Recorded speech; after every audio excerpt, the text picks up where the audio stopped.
I'm gonna try and make this quick because some of my other videos have been rambly and unnecessarily long lately, but also I just want to make this quick to cut down on screen time. My voice is probably a bit off. I'm recovering from a cold. Yup. So, something about uploading on YouTube. You know, I saw a YouTube video and I was like, I saw a thumbnail of a YouTube video, not even like the content. I just saw YouTube. I'm on YouTube right now. There's a video on my screen. It has 12 views. I'm gonna watch it after I record this. Anyways, and I was thinking, in regards to me recording this, I was thinking, what can I add to this that hasn't already been said? What can I bring originally to the table? And I want to talk about I want to talk about the sort of stopping gate in the creative process, that is the idea that you have to bring something new, that you have to reinvent the wheel each time. That is not true. Because every story has already been told. You know, there's all sorts of discussion about what I'm trying to describe right now, but basically, all stories have already been told. So don't let that stop you from crafting more. You know? Don't let that stop you from telling the same thing again and again. You don't have to bring something new to the table.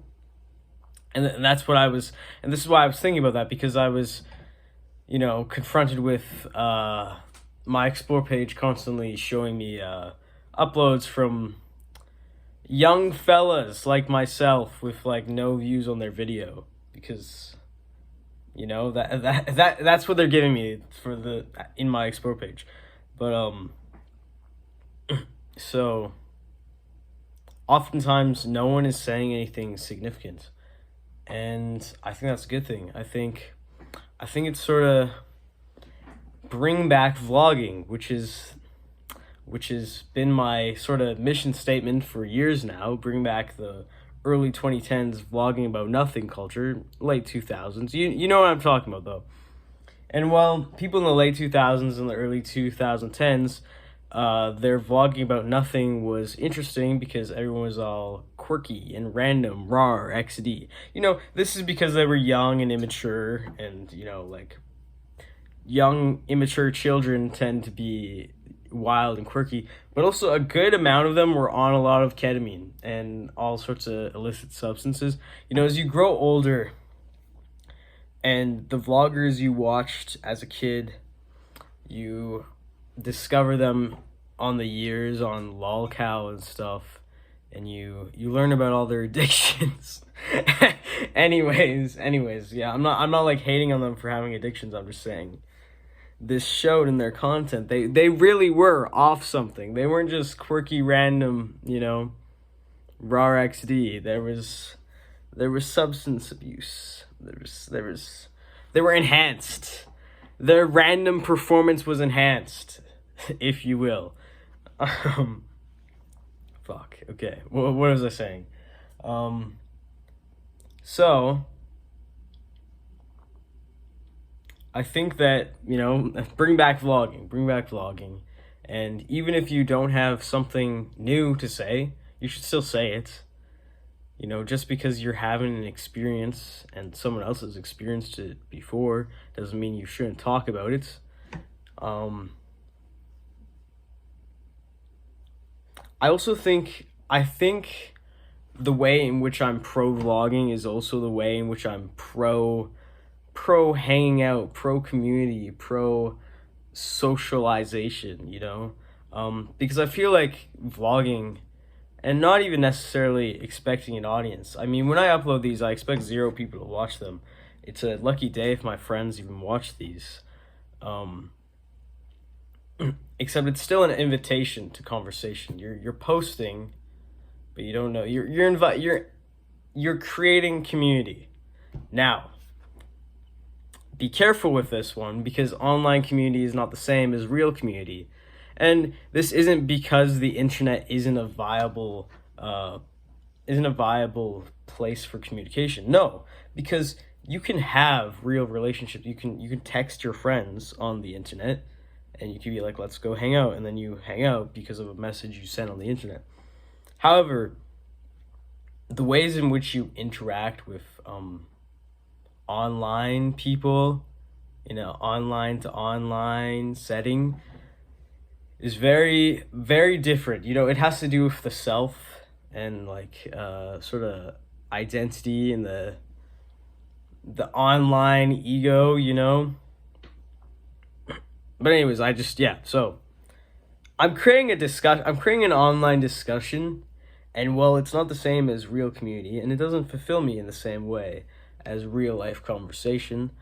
I want to create at least something fun on the internet, because all these online communities nowadays, they're already lacking in the sense that they're online, and they're not like, you're not like really connecting with that person, that real person. You're connecting with that online person. Your online person is connecting with their online person. And well, online communities already struggle with that. A lot of them struggle with being horrible places.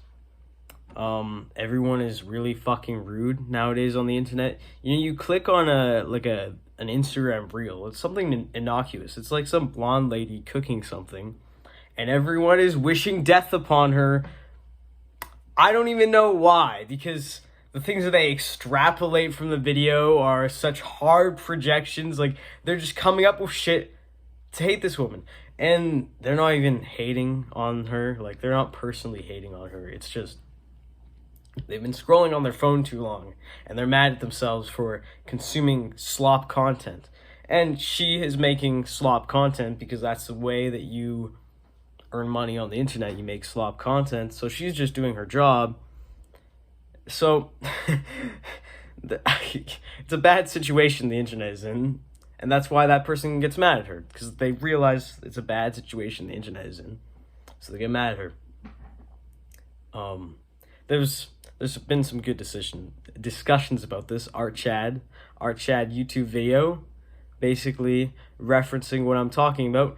But anyways, since online communities are already disadvantaged, I would not like to disadvantage them more. And what I mean by this is, if someone comments on my video, I'm going to comment back. I'm going to start a discussion. And it's like opening a forum. When I upload a video, I want to open a forum. Even if I'm not even talking about anything that requires discussion, just start talking. Like, I need to run a forum. I want a space where people can have a discussion. I want people to be able to communicate. And I want this in real communities and online communities. Online communities is, I don't know.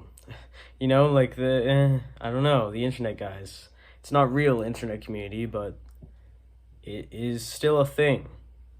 And if we're going to have internet communities, which are already disadvantaged in terms of real communities and aren't as good for you as real community, if we're going to have those, then I would like them to be a positive force. So, for example, so Instagram has released Flipside, which is basically posting to a close friends list, like a private feature on Facebook, kind of. So when my friends post on there, I just start talking. I just start talking in there. And I do that in normal Instagram comments a lot, where I'll just start talking. But it feels easier for me in Flipside, because it's just everyone is seeing that. It's not like I'm scared of the public seeing that, but it's like, is it rude to start discussions in someone's Instagram post? I don't know, but I'd be doing it in their Flipsides. So what did I have to say? is this what I had to say? I had to say, when you're creating, don't try and reinvent the wheel, just create. And go make a group chat with your friends and go talk to them. And make sure the function, make sure the plans make it out of the group chat.